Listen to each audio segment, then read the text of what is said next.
Olá, crianças, tudo bem com vocês? Hoje eu estou gravando aqui a aula de vocês. Semana que vem vai ter aula online, tá certo? Então hoje a gente termina a revisão dos assuntos do primeiro ano na Reforma Protestante e na Contra-Reforma Católica. A Reforma Protestante, como todo mundo sabe, foi iniciada por Martinho Lutero lá no Sacro Império Romano Germânico, onde hoje é a Alemanha. Então, o que foi a Contra-Reforma, aliás, o que foi a Reforma Protestante de Lutero, né? Foi um processo teológico que questionou dogmas da Igreja Católica Apostólica Romana, que a gente vai chamar só de Igreja Católica ou de ICAR, né, na sigla, iniciado ainda na Idade Média, que encontrou no Sacro Império Romano Germânico as condições ideais para se desenvolver sob a liderança de Martinho Lutero no início do século XVI. O que é que eu quero dizer com isso? Desde o final da Idade Média, alguns reformadores surgiram na Europa, a exemplo principalmente de John Wycliffe, lá na Inglaterra, que já propunha algumas reformas para as práticas católicas. No entanto, eles vão ser perseguidos e destruídos pela Igreja Católica, simplificando muito a questão. Então, o que vai acontecer é que esses pensadores do final da Idade Média vão lançar a semente para esse movimento reformista que Lutero vai encampar, já no início do século XVI. Então, a gente está falando dos anos 1500, início dos anos 1500. Quais são as principais causas da reforma de Lutero? Basicamente, Lutero vai discordar da venda de indulgências por parte da Igreja Católica. O que são as indulgências? Indulgências eram a venda do perdão de Deus feita pela Igreja Católica. Então, o que acontecia muito é que a Igreja Católica, a partir do século XIII, adotou um dogma a partir do pensamento de São Tomás de Aquino, de que a salvação das pessoas viria pelas boas ações. Então, ao mudar a concepção de salvação para boas ações, surgiu para a Igreja Católica a possibilidade, posteriormente, de vender esse perdão divino. Como é que isso funcionava?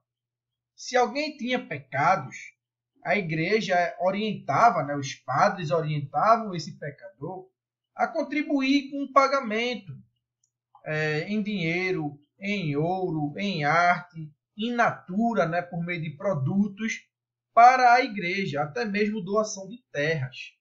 E aí, automaticamente, a alma dessa pessoa estaria perdoada, ele estaria direto indo para o céu, ele seria salvo. Isso possibilitou, ao longo dos séculos, que a Igreja Católica acumulasse grande riqueza e muitas terras, porque muito senhor morria e deixava em testamento parte de suas terras para a igreja, como forma de pedir perdão a Deus e conseguir assim ir para o paraíso. Lutero, ao se deparar com essa prática, ele vai se revoltar. Ele vai discordar dessa prática, dessa venda de indulgências, ele vai achar isso absurdo. E aí ele vai se levantar contra a prática das indulgências. Em paralelo, e o grande motivo de Lutero não ter sido morto como os demais reformadores, foi o fato dele viver no Sacro Império Romano Germânico. E qual é a relevância disso? O Sacro Império Romano Germânico era uma colcha de retalhos. Era uma junção de vários pequenos estados, mais de 200 estados, dentro desse Sacro Império. Então, não era um reino unificado. O Sacro Império ainda vivia dentro de um regime feudal, de suzerania e vassalagem, onde a gente tinha príncipes, duques, barões, que não eram exatamente subordinados ao imperador. Havia um grau de independência desses estados frente ao imperador. E havia uma luta interna dentro do Sacro Império entre o imperador e esses príncipes, e entre esses próprios príncipes, esses próprios nobres, uma disputa por poder.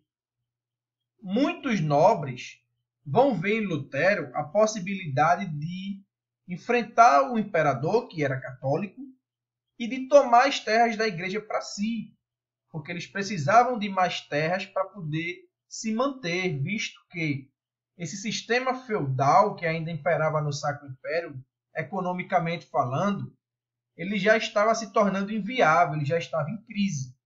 Então, para salvar a sua riqueza, a ideia desses nobres era tomar as terras da igreja, tomar os bens da igreja. Então, eles vão dar um suporte a Lutero frente ao imperador e frente à igreja católica. E aí o que a gente vai ter? Lutero, revoltado com a igreja católica, vai pregar, né, na parede da igreja, lá onde ele vivia, as suas 95 teses, questionando os dogmas católicos. E aí a igreja católica vai mandar prender Lutero.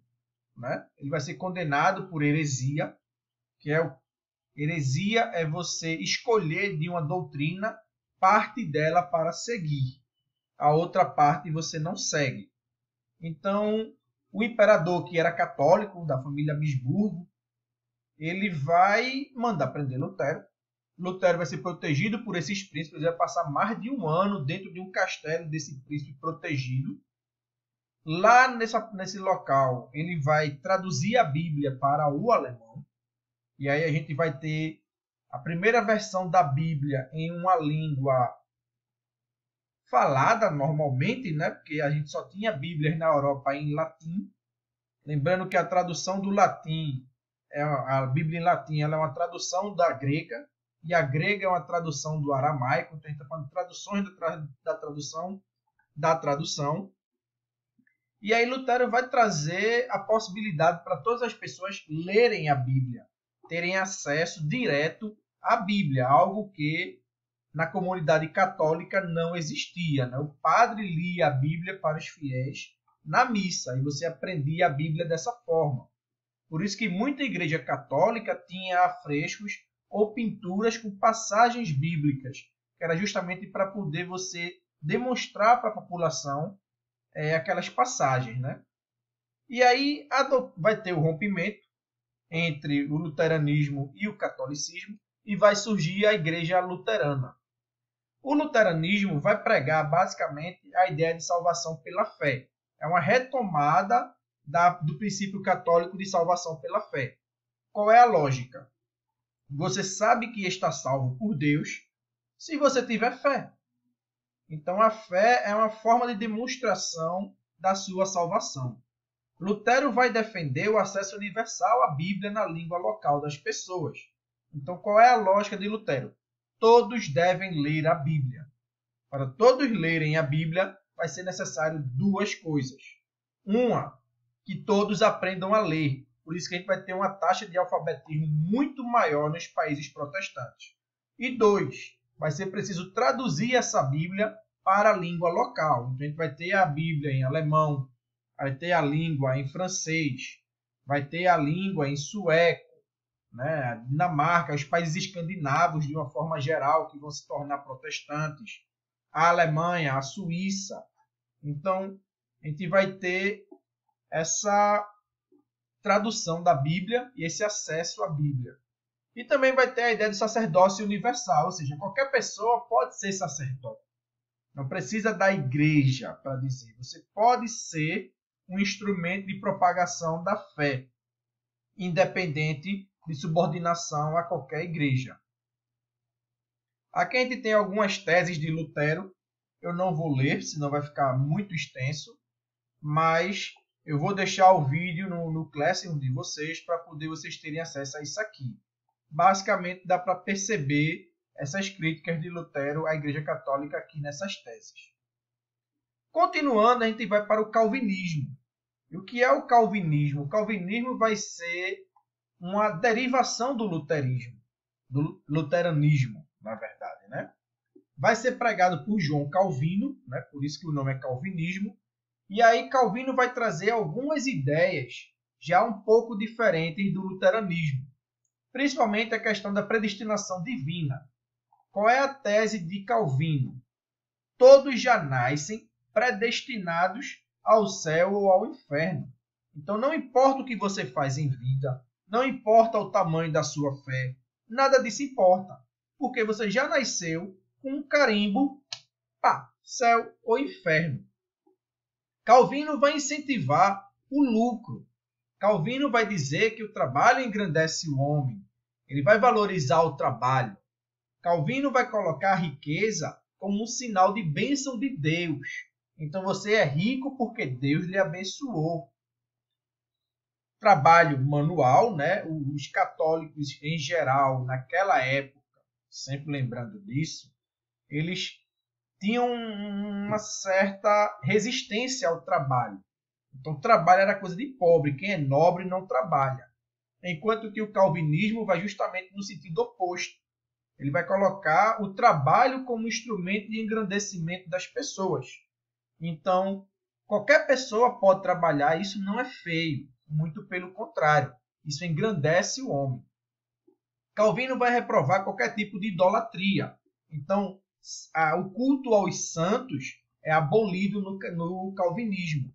Não vai ter culto a imagens, a gente não vai ter adoração de santos, nem nada do tipo. É só você, a Bíblia e Deus. E acabou-se. A Bíblia como única fonte de verdade, né? Então, o que está lá é verdadeiro. Os únicos sacramentos vão ser o batismo e a Eucaristia.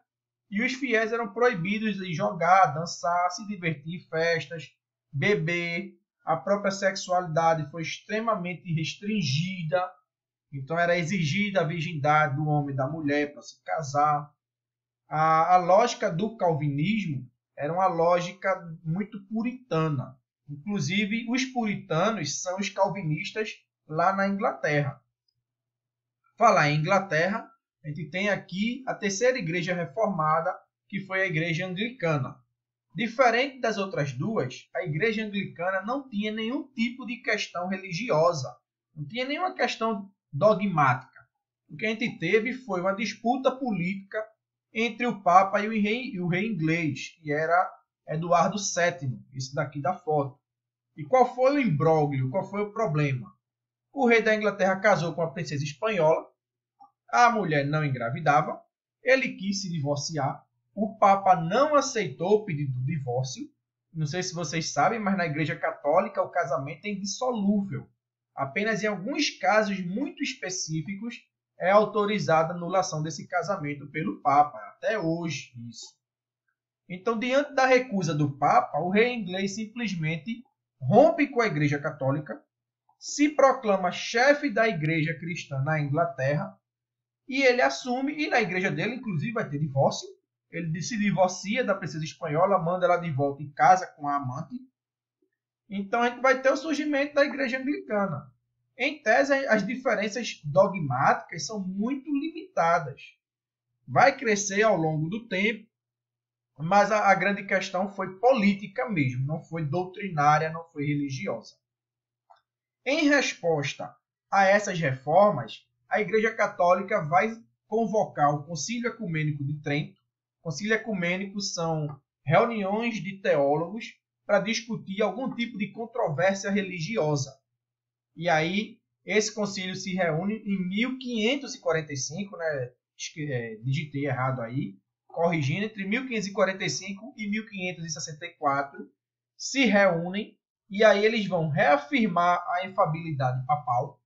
Vai ser criada a Companhia de Jesus, né, a Ordem dos Jesuítas, que inclusive estará aqui no Brasil para converter os índios, né, catequizar os índios, e vai ser recriado o Tribunal do Santo Ofício, a mais que famosa Inquisição, que vai perseguir todos os protestantes em territórios católicos, assim como judeus que se convertem, mas mantêm práticas judias, dentro desses países, com ênfase em Portugal e Espanha.